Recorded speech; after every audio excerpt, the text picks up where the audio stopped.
So Demarte, obviously everyone knows you as the fighter. Everyone knows you as one of the best pound-for-pound fighters in the UFC and in Africa, full stop. Tell us a bit about your background. Where did your MMA journey start? You know, I think for me, I was always a very naughty kid when I was growing up, and I did a little bit of karate and judo when I was about 6 or 7 back in Angola. And when I got in South Africa, I met Marino Kutendana. We actually went to school together. He's also fights in the UFC. And also Eric now that he fought in Cape Town, that he fought 5 years, you know? So we've all grew up together, and I think Marino's the one that introduced me to the UFC. And after that, I was hooked. And your journey from Angola to South Africa, give us a bit of that background as well. You know, my father was quite involved in the war that side, and unfortunately he got poisoned there in Angola and had to be flown here and died here. So then because the war was still happening, my mom decided that it's better that we just come here and just live our lives in South Africa. And what was that adaptation like for you, moving from Angola to South Africa, a new country, a new place, obviously only some of your family as well? Yeah. I think the lifestyle in Angola is more social, I believe. You get to know almost all your neighbors and everyone else. You're in the streets all the time. But I think here the transition was quite hard because you are mostly at home and you only see other people when you're at school, home, school. So it was a little bit hard because when I was growing up, it was mostly interact with your neighbors and you're never home, you know. So I think that's the hardest part I think that I faced as a kid. And then give us a bit of your journey as an MMA athlete, kind of where you started training and that journey till you got to FFM. I started a little bit first with Muay Thai back in Pretoria, and didn't do it as long. Then I started wrestling a lot. I think it shows in my first few fights. I wrestled a lot. But I think, you know, I slowly started to make the transition to become more of a striker. And I believe now I'm more of a well-rounded athlete. Yeah, I think we saw that in your last fight with Ishad. Most of that fight was actually stand-up, which was quite surprising. Absolutely. I don't think people expected that to happen. You know, I think 98% of the fight was stand-up. And I think in the rematch as well, people are going to be surprised. My hands have gotten a lot better, and I'm just going to keep surprising people every single time. And I mean, I definitely label you as if not the hardest, one of the hardest working guys in MMA in South Africa. Give us an average training week for you, which I think will surprise most people. Oh, wow, geez. You know, like as we spoke earlier, you know, I'm always in camp. There's no such thing out of camp. So in general, I'm putting in 4 to 5 hours a day. So everything is varied. And that's 5-6 days a week? Absolutely, yeah. No, except Sunday. That's the only time I rest. But Sunday, which is people's rest days, you still go swim as well? Yeah, so like you do like active rest, so you still have to do something, not just...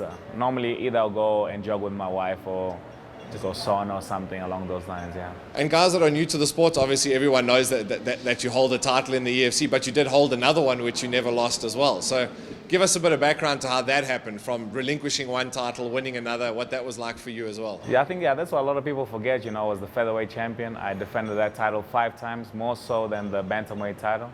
But it was just realistically, I was too small for featherweight, and bantamweight is my rightful weight. And now being a bantamweight, I feel a lot stronger than the guys. I think the speed as well is coming along a lot better, so I feel more comfortable being a bantamweight. And what's the long-term goal for Demarte Pena? Where do we see you in 5 years? First and foremost, obviously deal with Syed once and for all, and definitely go and fight overseas. I think 5 years time I should be retired. I'm not going to fight for too long.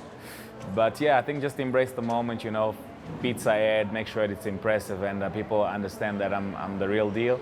And afterwards, definitely go fight overseas. I think in EFC I've done more than I think I can imagine or anybody else has done. So I think my journey with EFC is almost over, to be honest. And then just some quick fire questions, just to kind of get to know Demarte a bit better. Okay. Favorite restaurant when you're not training? Okay, let's say Beach Blanket upstairs. Favorite meal? Geez, so many. Let's say lamb burger. Favorite cheat meal? Oh, favorite cheat meal? Yeah, okay, lamb burger is also. Favorite cool. cheat meal, banana bread with custard. Okay. And some cold milk. And favorite fighter? Tony Ferguson actually became my favorite fighter. So who have you got to get when Ferguson takes on McGregor, if that ever happens? Definitely Tony Ferguson. You know, his mindset is unbelievable. Cool. Well, you heard it first, guys. Put your money on Tony Ferguson when the McGregor matchup comes up. If you lose, come after Demarte. Yeah, no. Well, that's it for this week, guys. Thanks for joining us, Demarte. Thank you. I'm sure we'll see a lot more from you, and we'll see you in December. Thank you so much. Thank you.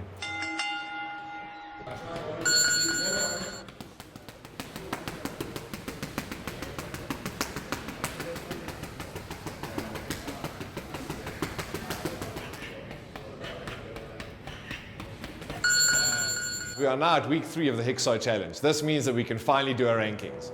The way we've calculated it to move forward is we've taken the intensity score and added it to the punch count. This will give us a good metric to see which fighters are ahead and which fighters are behind. Keep watching and do this at home too, because you can also measure yourself against some of the pros. So obviously you are one of the coaches on The Fighter. Yeah. Give us a bit of insight into the show. What was it like filming for you? You know, it was really something different, you know. Most of my time I'm focusing on my own training. So not having to have the function of being a coach was very hard in the beginning.